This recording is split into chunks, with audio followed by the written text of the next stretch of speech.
my Big Bang video, I've been getting an increased amount of messages from Muslims. And no, they are not death threats or any kind of aggressive or insulting messages this time. Instead, they are trying to bring to my attention that the Big Bang theory, as it is explained and accepted by scientists today, was revealed in their holy book, the Quran, 1400 years ago before the theory even existed. And they argue this by bringing certain verses in the Quran which, interpreted correctly, they say, clearly describe the Big Bang cosmological model. I will insert them in the sidebar. Also, if you do a search on YouTube by the terms Quran and Big Bang, you will see what I mean, it's all over the place. Now, I'm not gonna argue and dissect them simply because, well, one, my arguments would just basically say, yo, look, them verses have nothing to do with the Big Bang. To which the responses would be, oh yeah, they do, and this can go on forever. And two, because you can read them for yourselves.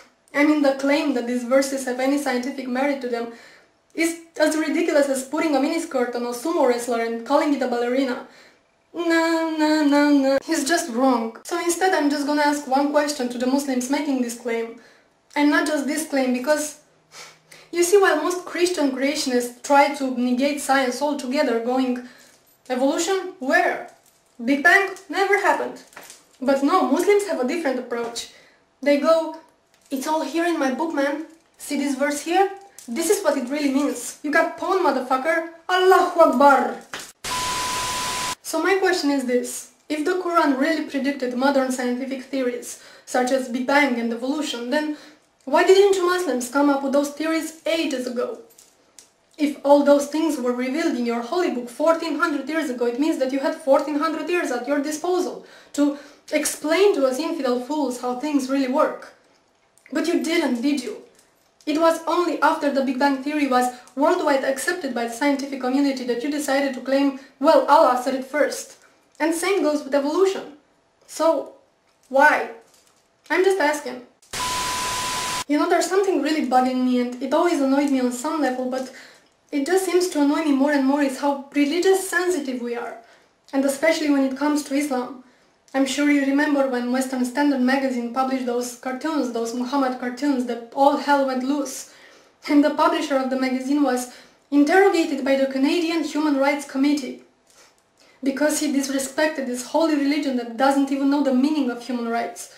It's sadly ironic.